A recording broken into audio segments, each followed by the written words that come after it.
আমি চাঁপা চক্রবর্তী। জন্মের সময় কালো গায়ের রং দেখে বাবা এই নাম রেখেছিলেন। ছেলেপক্ষের সামনে নিজেকে হাজির করতে করতে আমি বড় ক্লান্ত। আজ আমার বিয়ে।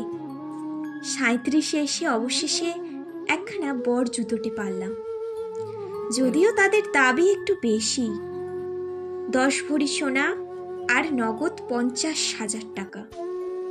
আমার সাজানো শেষ। লাল বেনারসি আর চন্দন, কালো চামড়ার ওপরে সাদা চন্দনটা ভারী চোখে পড়ছে।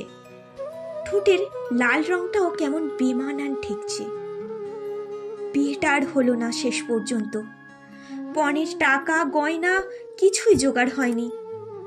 বড় বৌদি বলে দিয়েছে মাকে কাল সকালেই আমায় নিয়ে কাশি চলে যেতে।